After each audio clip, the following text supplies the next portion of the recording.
Selamat pagi, Assalamualaikum warahmatullahi wabarakatuh. Yang kami hormati Bapak Widi Pursito selaku Kepala Seksi Pelayanan, dan tentunya yang sangat kami hormati dan banggakan para wajib pajak yang hadir pada kelas pajak pada pagi hari ini.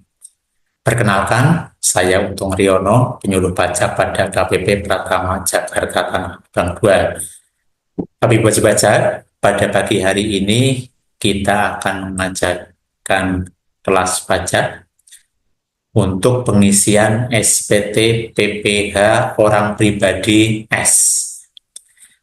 Bapak Ibu, sebagaimana kita ketahui bahwa kewajiban menyampaikan SPT adalah kewajiban wajib pajak yang harus dilakukan pada setiap tahunnya. Baik, Bapak Ibu, untuk mempersingkat waktu, kami share. Baik, Bapak Ibu, apakah Bapak Ibu sudah bisa melihat share kami, Bapak Ibu? Ya. Nah, ini Bapak Ibu, jadi sesuai dengan arah kebijakan Direktorat Jenderal Pajak, bahwa Bapak Ibu diwajibkan atau diharuskan atau dihimbau untuk menyampaikan wajib pajak secara online. Nah, ini adalah cara pengisian SPT wajib pajak untuk orang pribadi dengan cara e-filing. Apa itu? Yaitu tata cara pengisian SPT tahun wajib pajak orang pribadi yang dilakukan melalui sarana elektronik.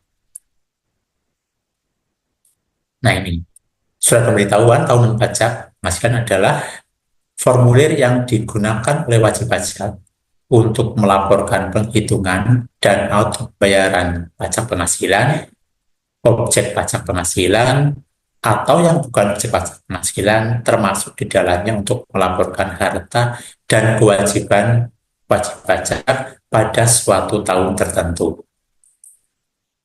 Sebagaimana kita ketahui Bapak Ibu, bahwa setelah seseorang memiliki persyaratan dan subjektif wajib pajak, orang tersebut wajib yang pertama adalah mendaftarkan diri untuk memperoleh NPWP atau nomor pokok wajib pajak.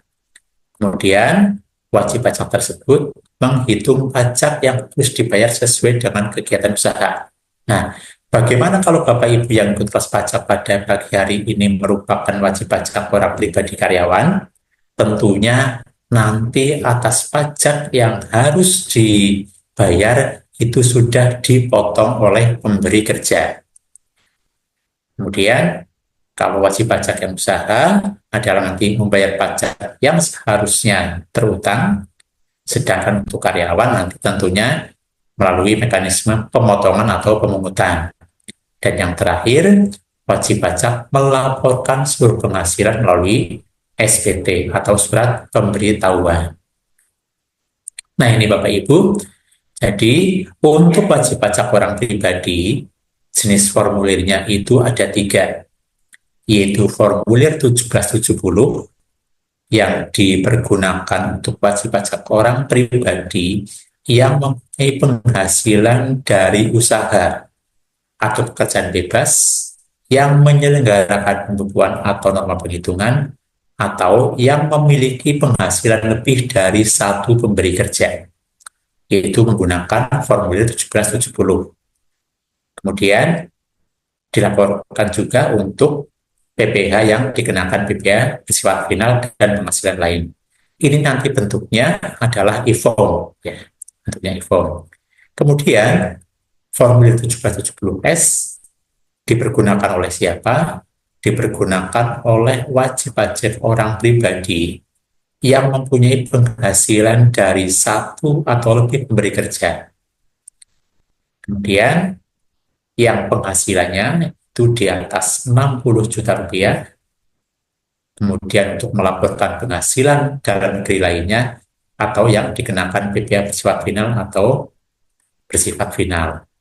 Nah, yang terakhir adalah formulir 1770 SS.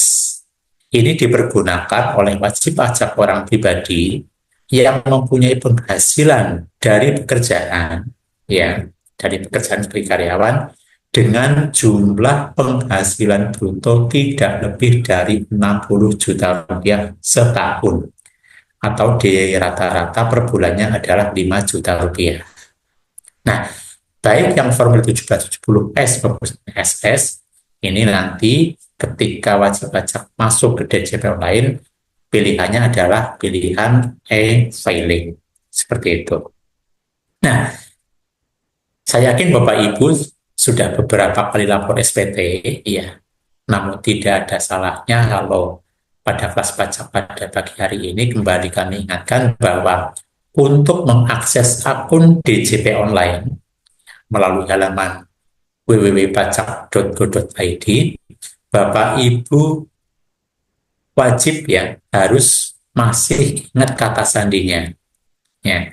Jadi ketika masuk ke halaman DJP online, Bapak Ibu nanti akan memasukkan NPWP. Nah, untuk mulai tahun pajak 2024 ini, ketika lapor di 2025, wajib menggunakan NPWP yang 16 digit atau menggunakan NIK. Kemudian dimasukkannya, kemudian jangan lupa masukkan kata sandi. Masukkan kata sandi, ya. Nanti Bapak Ibu selanjutnya. Oke, gitu. Nah, bagaimana Bapak Ibu kalau misalnya Bapak Ibu lupa kata sandi? Nah, kalau lupa kata sandi, ini ada fasilitasnya, ada tab lupa kata sandi. Tapi jangan lupa Bapak Ibu ketika lupa kata sandi, Bapak Ibu juga masih harus ingat EFIN-nya, Electronic Filing Identification Number. Karena begitu lupa kata sandi, Bapak Ibu nanti akan diminta nomor EFIN-nya berapa. Nah, mulai tahun ini Bapak Ibu, mulai tahun pajak 2024 yang dilaporkan 2025 ini, nanti Bapak Ibu ketika sudah mengetikkan atau memasukkan NPWP, NIK, dan kata sandinya, nanti akan muncul notifikasi verifikasi MFI.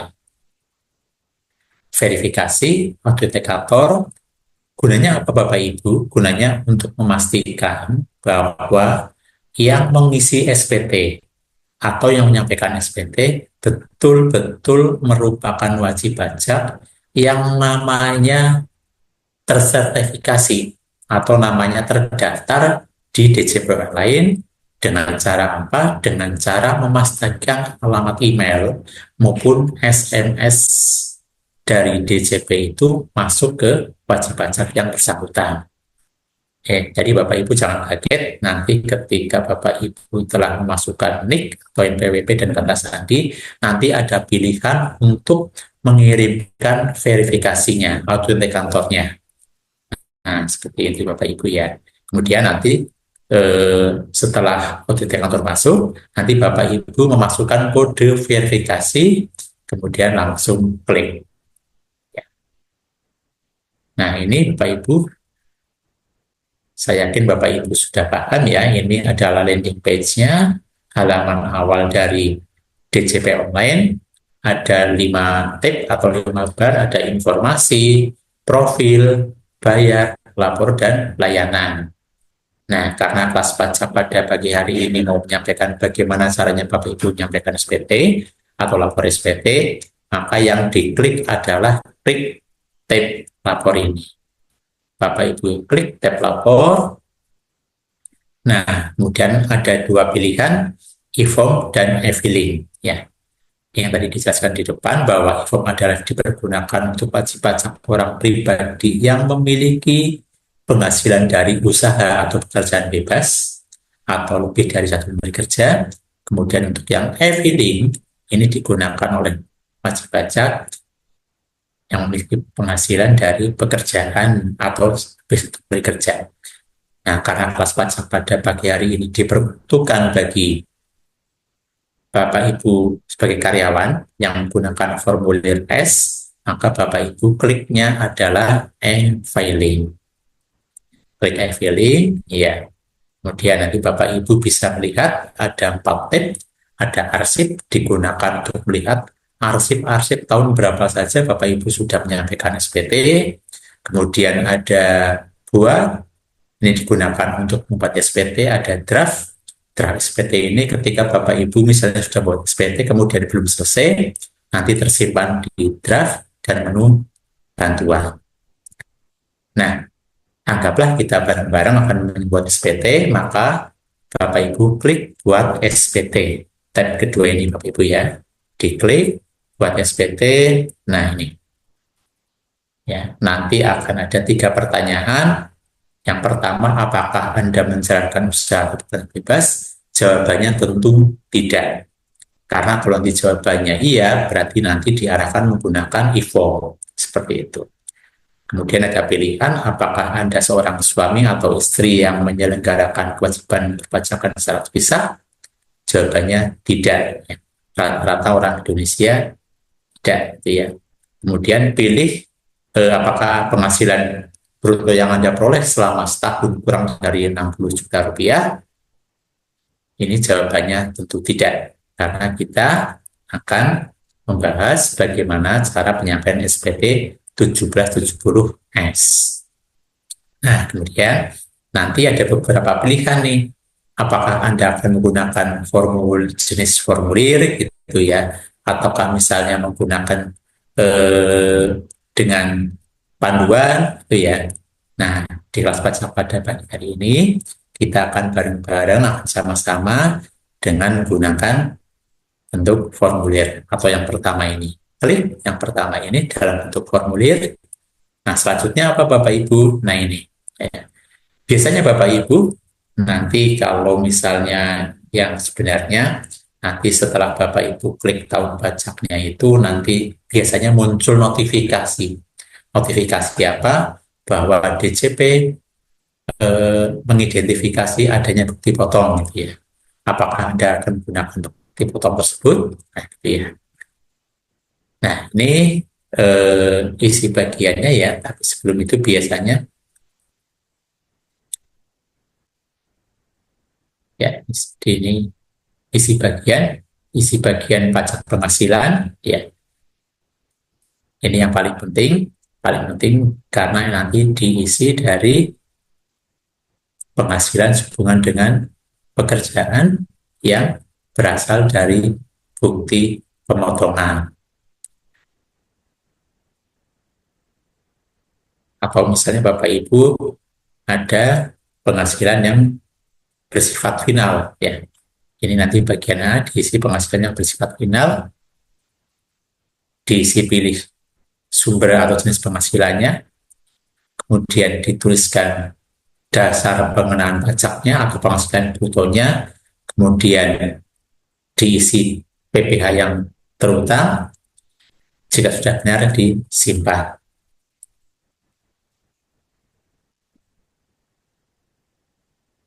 Nah, selanjutnya kita masuk ke daftar harta.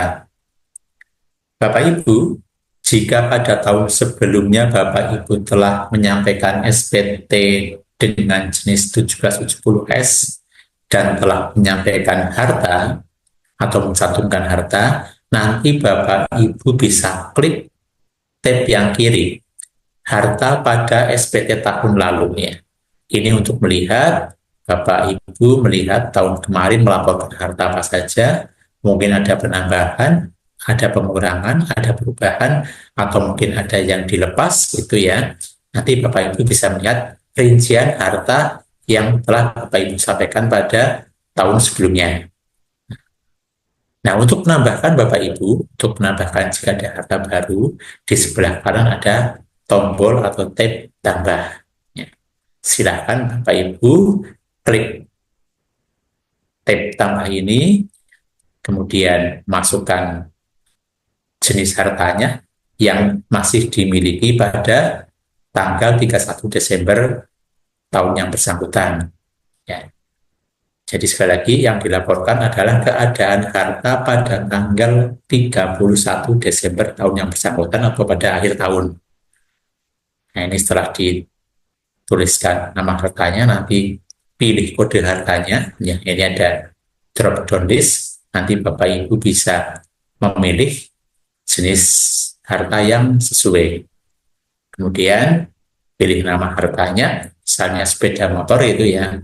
Nama hartanya mungkin mohon maaf ini menyebut nama merek, misalnya Honda Vario gitu ya, atau Yamaha NMAX gitu ya. Tahun perolehannya kapan? Silahkan misalnya diberi tahun 2023. Harga perolehannya berapa? Misalnya 20 juta gitu ya. Terangan ini bisa diisi nomor polisi atau nomor STNK ya, atau yang lainnya.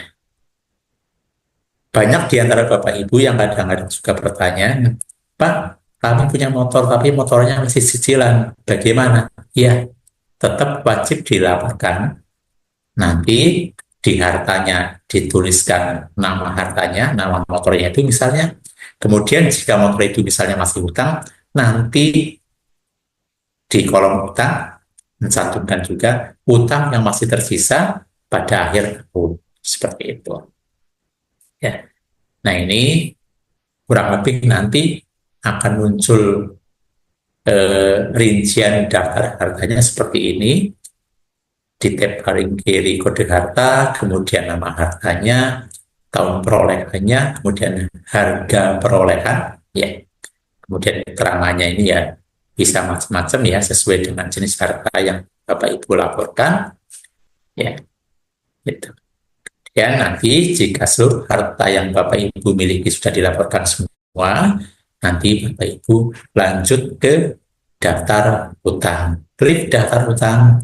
Nah, ini ya, yang tadi saya sampaikan, banyak pertanyaan ke kami ketika helpdesk misalnya, bagaimana kalau misalnya kami memiliki rumah tapi rumahnya masih KPR? Nah, di sini diisi dengan utang KPR tersebut. Ya, ini klik tambah, yang nanti ada kode utang, misalnya utang kepada lembaga keuangan atau utang pada lainnya ya, kemudian diisikan nama pemberi pinjamannya. Kalau misalnya KPR tentunya dari bank mana disebutkan, kemudian alamat pemberi pinjaman. Jika Bapak Ibu kurang tahu pasti, diisi nama kotanya saja misalnya, kemudian tahun peminjaman misalnya tahun kapan, dan jumlah ya, diisi dengan jumlah sisa pinjaman yang masih tersisa pada 31 Desember tahun yang bersangkutan. Nah, jika sudah diisi, kemudian Bapak Ibu klik simpan. Nah, seperti itu Bapak Ibu ya. Kemudian nanti tekan lanjut ke daftar tanggungan ya. Kemudian jika tidak ada perubahan ya, tidak perlu dilakukan perubahan.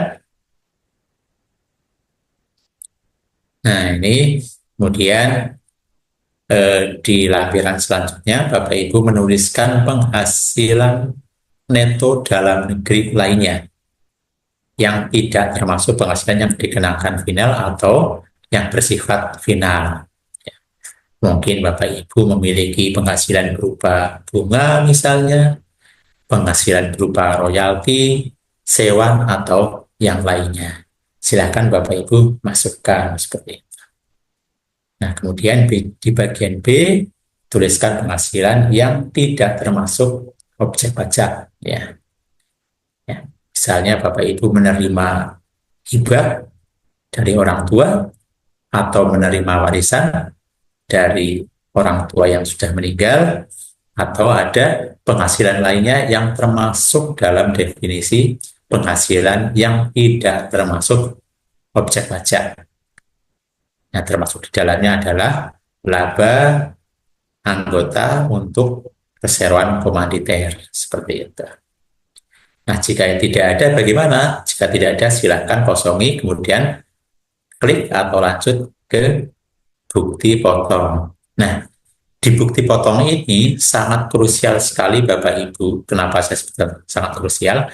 Karena ketika Bapak Ibu tadi di depan sudah memilih bahwa penghasilan selama setahun lebih dari 60 juta rupiah, ya, kolom atau ya kolom halaman bukti potong ini wajib diisi. Jadi ketika Bapak Ibu tidak mengisi bukti potong atau halaman bukti potong, sistem di DJWM lain tidak bisa lanjut ke halaman berikutnya. Jadi Bapak Ibu, sekali lagi ketika Bapak Ibu akan menyampaikan SPT PP orang pribadi yang kita bahas ini, Bapak Ibu wajib menyiapkan bukti potong PPh pasal 21-nya. Bukti potongnya namanya 1721 ya. Nah, kemudian Bapak Ibu klik tambah ya. Klik tambah, nanti akan ada rincian. Nah, seperti ini. Ini bukti potongnya diisi. Jenis pajaknya adalah PPh pasal 21, kemudian NPWP pemotongnya diisi ya. Siapakah NPWP pemotongnya? Misalnya sebagai contoh ini, yang ini ya. Kemudian secara otomatis nanti ketika Bapak Ibu sudah mengisi NPWP-nya, kemudian tekan enter, secara otomatis sistem akan mengenerate nama pemotong atau pemungut pajak. Kemudian Bapak Ibu masukkan kode bukti potongnya atau nomor bukti potongnya. Ini 1112, ini contohnya 22 ya, karena tahun 2022. Kalau tahun 2024 berarti 111224 sekian gitu ya. Tergantung dari nomor bukti potongnya. Kemudian Bapak Ibu masukkan ini tanggal pemotongan, kemudian diisi dengan pajak penghasilan pasal 21 yang dipotong. Jika sudah, Bapak Ibu klik simpan. Nah, Bapak Ibu, untuk tahun pajak 2024 ada sedikit perbedaan dengan tahun pajak sebelumnya. Mengapa demikian? Ya, karena sesuai dengan PMK Peraturan Menteri Keuangan Nomor 168 Tahun 2023, bahwa mulai tahun pajak 2024, pemotongan atau mekanisme pemotongan PPh pasal 21 menggunakan tarif efektif rata-rata. Ya, saya yakin Bapak Ibu, ini adalah tahun pajak 2024 adalah tahun awal digunakannya TER, masih banyak yang bingung, masih banyak yang bertanya-tanya kenapa bukti potongnya yang selama ini nihil-nihil, atau misalnya status akhir yang belum bayar, sekarang banyak yang lebih bayar. Nah, di PMK ini, di Peraturan Menteri Keuangan Nomor 168 ini, sudah dijelaskan ya, bahwa dalam hal jumlah pajak penghasilan pasal 21 yang telah dipotong pada masa pajak selain masa pajak terakhir dalam tahun pajak yang bersangkutan lebih besar daripada pajak penghasilan pasal 21 yang terutang selama setahun atau bagian non pajak, kelebihan pajak penghasilan pasal 21 telah dipotong tersebut wajib dikembalikan oleh pemotong pajak kepada pegawai tetap atau pensiunan yang bersangkutan beserta dengan pemberian bukti pemotongan PPh pasal 21. Paling lambat kapan? Paling lambat akhir bulan berikutnya setelah masa pajak terakhir. Nah, di sini Bapak Ibu ya, karena kemarin ketika misalnya dari Januari sampai Oktober katakanlah dipotongnya 1 juta rupiah sampai 6 rupiah, tiba-tiba ketika dihitung ulang oleh bagian finance atau bagian teksnya misalnya terutangnya hanya 800.000 rupiah ya, berarti Bapak Ibu lebih dipotong 200.000 rupiah. Yang 200.000 rupiah ini nanti dikembalikan oleh pemotong pajak atau oleh pemberi kerja. Oleh karena itu, Bapak Ibu tidak berhak untuk meminta kelebihan tersebut kepada kantor pelayanan pajak. Nah ini, ya, makanya kami perlu penyuluh di KPP Tanah Abang 2, bahkan mungkin penyuluh seluruh Indonesia, beberapa akhir bulan ini ya, akhir Februari awal Maret ini sampai pertengahan Maret ini selalu mengirimkan WA atau SMS kepada wajib pajak. Pak, Bu, selamat pagi, kami informasikan bahwa kelebihan pembayaran yang Bapak Ibu laporkan di SPT seharusnya tidak lebih bayar. Karena apa? Karena Bapak Ibu seharusnya mengisi yang dipotong itu sesuai dengan yang terutang. Karena apa? Karena kelebihannya itu akan dikembalikan oleh pemotong pajak nih. Frasenya wajib dikembalikan oleh pemotong pajak kepada pegawai tetap. Ya.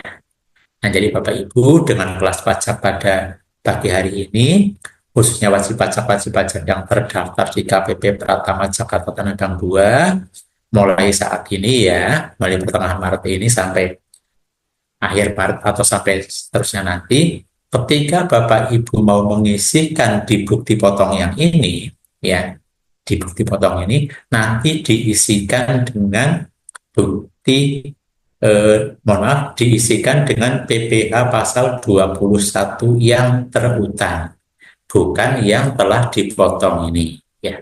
Tujuannya apa? Tujuannya agar statusnya nanti, status SPP-nya adalah nihil.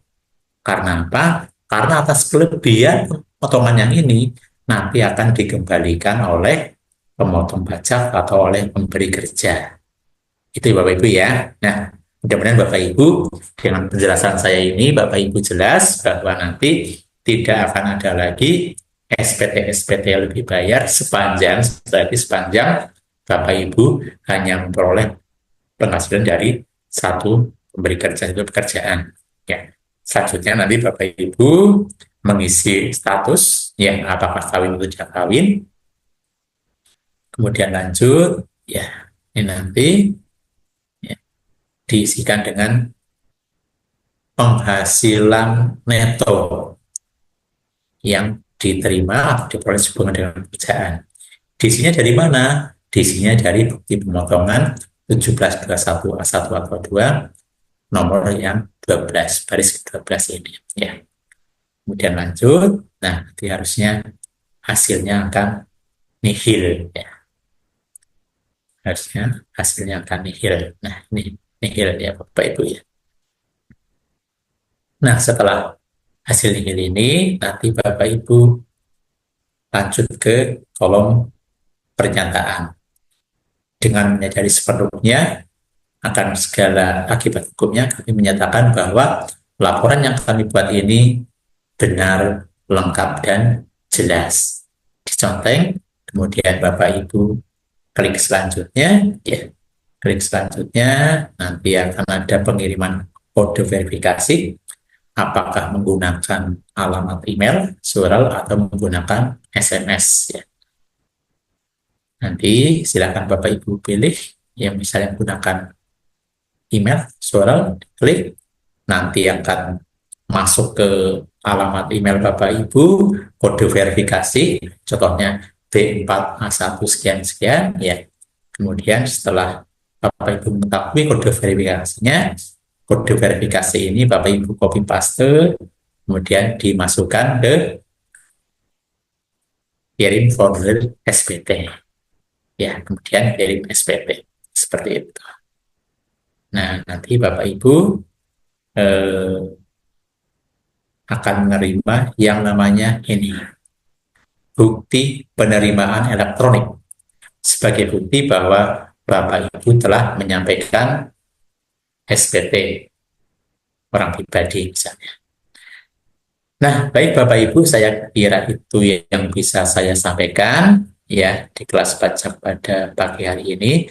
Namun Bapak Ibu, ada satu hal lagi yang perlu kami sampaikan kepada Bapak Ibu semua, bahwa sehubungan dengan libur panjang ya Bapak Ibu ya, sehubungan dengan libur panjang, Direktorat Jenderal Pajak telah merilis aturan terbaru ya Bapak Ibu ya.